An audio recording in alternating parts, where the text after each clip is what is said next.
Morning, good evening, good night to everybody. I'm Valerio De Biagi. I'm Vice Coordinator of the Civil Environmental Engineering program, and I will have a short brief introduction on what's this PhD course.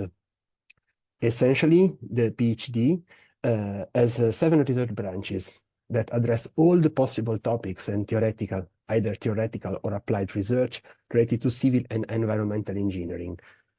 These researches are tackled at Polito in 2 different departments, the Department of Structural Geotechnical and Mineral Engineering and the Department of Environment, Land and Infrastructure Engineering. And essentially, 108, more than 100 professors and researchers are involved in this program. We had last year more than 40 PhD students enrolled, and the quasi totality of them had a scholarship, either the scholarship provided by university or a scholarship provided by industrial partners.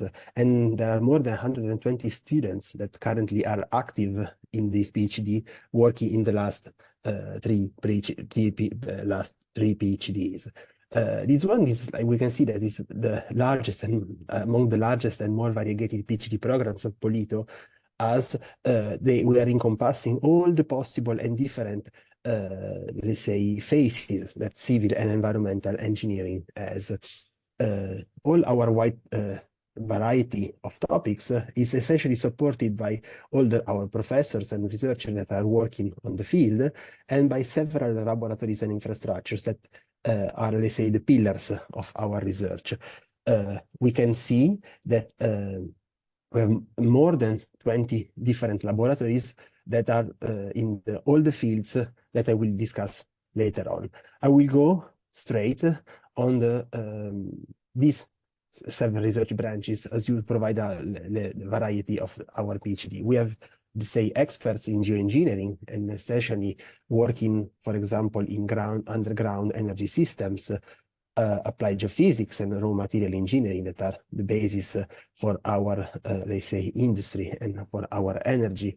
And then we have professors and another branch working in water engineering that is fundamental for all the supply in civil and industry, and a strong interest in what is the climate change. So all the points related to the impact, the mitigation and adaptation, you can see in all the possible fields that we have in our engineering facts, and the management of such type of problems, and hydrology and environmental fluid mechanics.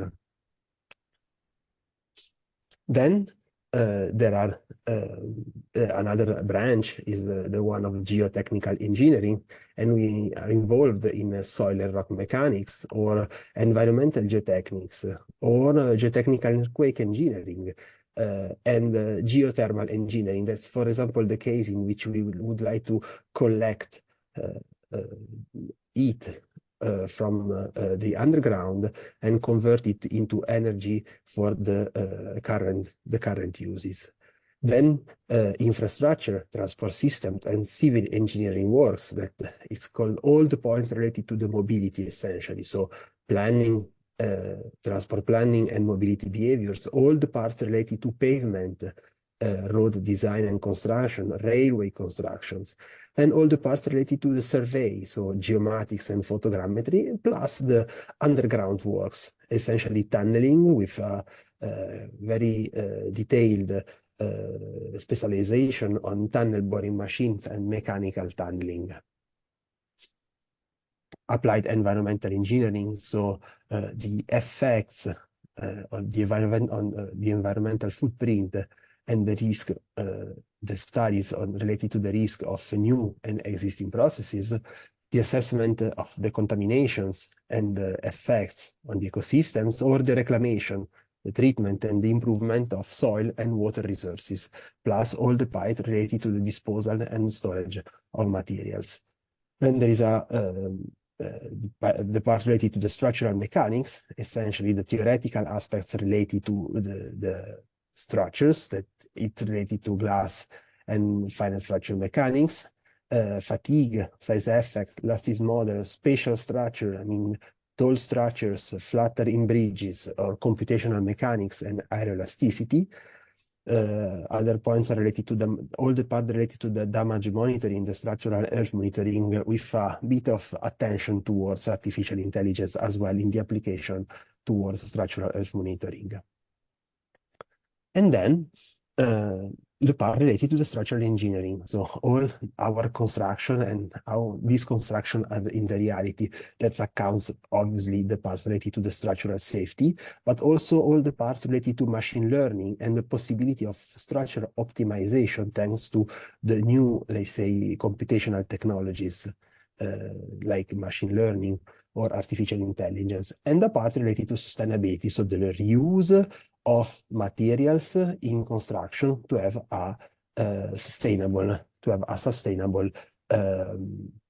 design, a sustainable construction. You can find all these research topics. I just provide you a very short summary of such research topics in these and YATI research pages that can be let's say, seen from the QR code that are presented here. And many thanks for this listening to me. And if there are questions, I'm really open to address and answer them. Thank you. Thank you very much for the presentation, Professor De Biagi. And of course, if you have any links to share, continue these QR codes, please feel free to put them on directly on the chat. So regarding your program in civil and environmental engineering, which skills would a student acquire and which are the working possibilities after the PhD? Okay, for sure, I would like to point out, thank you very much for the question, I would like to point out the high quality of the laboratory for the research, that are laboratories that are working either in the academy, so with the university, and with the industry. So we have a direct contact with, let's say, the external world. The PhD students will have the possibility to be able to simulate complex and multidisciplinary problems that are, let's say, the key problems in civil and environmental engineering studies. And then another, let's say, key point is related to the possibility of working either in the university, but it's almost important is working in the field. So having field work, the possibility of staying outside and testing in reality pilot technologies and let's say solutions that have been studied and developed. And then obviously there is the possibility of collaboration with industry and agencies that are, let's say, the parts that, let's say, modify and give a sense to all the activity that we do. And related to the job possibility, obviously there is the possibility of staying in the academia or otherwise continuing the research and developments in the industry. For sure, among the other job possibilities, there is the civil and environmental consulting. So going outside and be super experts in research, in particular fields, or working in design companies and industry. Thank you very much.